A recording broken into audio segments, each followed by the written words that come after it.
जय Hind, good evening. Current affairs 7 नवंबर 2024। आज कार्तिक महीने का शुक्ल पक्ष षष्ठी तिथि है, जो कि 12:34 तक यानी कि 8 नवंबर तक रहेगा। हर साल 7 नवंबर को नेशनल कैंसर अवेयरनेस डे और इन्फेंट प्रोटेक्शन डे मनाया जाता है। अगर इतिहास में देखेंगे, 7 नवंबर 1876 में बंकिम चंद्र चट्टोपाध्याय ने अपना नेशनल सॉन्ग वंदे मातरम का कंपोज कंटलपड़ा विलेज बंगाल में कंपोज किए थे। और इसके साथ 7 नवंबर 2006 में इंडिया और एशियन यानी कि association of south east Asian Nations में साइंस एंड टेक्नोलॉजी का डेवलपमेंट के लिए फंड क्रिएट करने के लिए एक एग्रीमेंट भी साइन किए थे। सिग्निफिकेंस ऑफ 7 नवंबर 1858 में बिपिन चंद्र पाल, जो कि एक इंडियन नेशनलिस्ट और राइटर, ओरेटर, सोशल रिफॉर्मर और एक फ्रीडम फाइटर थे, उनका जन्म वेस्ट बंगाल में हुआ था। उनको लाल बाल पाल का 1/3 भी कहा जाता है। लाल बाल पाल मतलब लाला लाजपत राय, बाल गंगाधर तिलक और बिपिन चंद्र पाल को लाल बाल पाल के नाम से जाना जाता है। ये तीनों भारतीय स्वतंत्रता आंदोलन के प्रमुख तीनों नेता थे। इन तीनों ने ही भारत को आज़ादी दिलाने में अहम भूमिका निभाई थी। बिपिन चंद्र पाल को स्वदेश मूवमेंट का आर्किटेक्ट भी कहा जाता है और उसके साथ साथ उनको father of revolutionary thoughts in India भी कहा जाता है। इसके साथ साथ 7 नवंबर 1888 को और एक महान व्यक्तित्व का जन्म हुआ था, जिनका नाम है चंद्रशेखर वेंकट रमन, और उनको सीवी रमन और वेंकट रमन भी कहा जाता है। डॉक्टर सीवी रमन एक इंडियन फिजिसिस्ट थे, जिनको लाइट स्कैटरिंग फेनोमेनन के लिए काफ़ी जाना जाता है। फेनोमेनन को मॉडिफाइड स्कैटरिंग और रमन इफेक्ट भी कहा जाता है। डॉक्टर सीवी रमन को कई सारे अवार्ड्स में सम्मानित किया गया है, जैसे कि उनको भारत रत्न 1954 में और 1930 में उनको नोबेल प्राइज में भी सम्मानित किया गया था। और आज का नेशनल इवेंट्स में आज छठ पूजा, जो कि बिहार, झारखंड और उत्तर प्रदेश में मनाए जाते हैं, और इसके ऊपर बहुत सारे एग्जाम्स में एक क्वेश्चन भी आया था। उसके साथ अपना external affair minister S Jaishankar अभी ऑस्ट्रेलिया विजिट में, जो कि 3 नवंबर से 7 नवंबर तक है।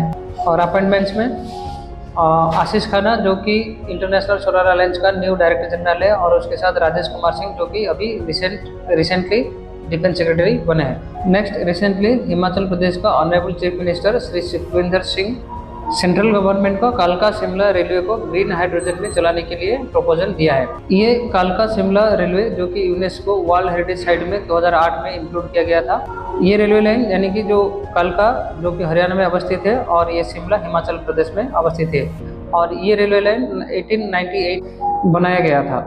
रिसेंटली हिमाचल प्रदेश का honourable chief minister Shri Sukhvinder Singh Sukhu ने गोविंद सागर लेक में वाटर स्पोर्ट्स एक्टिविटीज़ का लॉन्च किया है। ये गोविंद सागर लेक एक मैनमेड रिजर्वर है, जो कि हिमाचल प्रदेश का 2 डिस्ट्रिक्ट यानी कि बिलासपुर और उन डिस्ट्रिक्ट में अवस्थित है। ये लेक का नाम 10th सिख गुरु गोविंद सिंह के नाम पे किया गया है। और इस लेक का जो वाटर सोर्स है, ये वैक्टर डैम है, और जो वैक्टर डैम की सतलेज नदी के ऊपर बनाया गया है।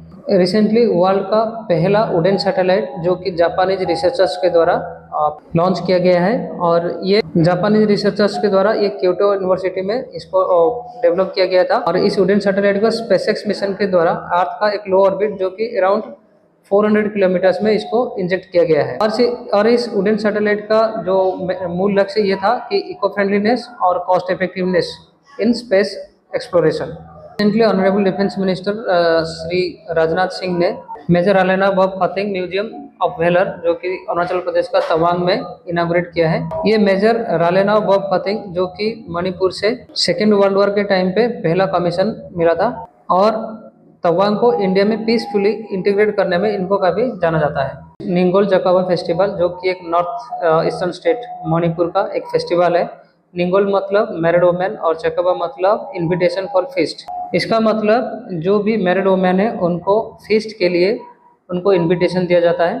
और इस फेस्टिवल का मेन मकसद ये होता है कि मैरिड वुमेन और उनके पेरेंट्स के बीच में जो बॉन्डिंग होता है, उसको डेवलप करने के लिए ये फेस्टिवल सेलिब्रेट किया जाता है।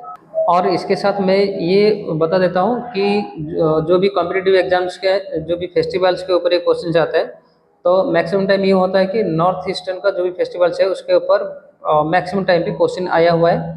और इसीलिए मैं ये सजेस्ट कर रहा हूँ कि जो उड़ीसा बोर्ड का एक क्लास 10th का एक टॉपिक है, जो कि नॉर्थ ईस्टर्न फेस्टिवल्स है, मैं ये बोल रहा हूँ कि कैंडिडेट्स को एटलीस्ट वो उसको एक बार वो टॉपिक को रेफर कर दीजिए। उसमें कॉम्पिटिटिव एग्जाम्स के लिए बहुत सारे क्वेश्चंस मिल जाएंगे। नेक्स्ट, यूएसए का प्रेसिडेंट डोनाल्ड ट्रंप ने री इलेक्टेड हुए हैं और डोनाल्ड ट्रंप इस बार 47वें यूएसए प्रेसिडेंट होंगे और ये यूएसए का हिस्ट्री में पहली बार हुआ है कि कोई भी व्यक्ति ये सेकेंड टाइम के लिए यूएसए का प्रेसिडेंट हुए हैं। यूएसए में हर 4 साल में ये प्रेसिडेंशियल इलेक्शन कंडक्ट किया जाता है और उसमें 538 इलेक्टर्स होते हैं और एक कैंडिडेट को जीतने के लिए 270 इलेक्टर्स होना चाहिए। थैंक यू, आज के लिए इतना। जय हिंद।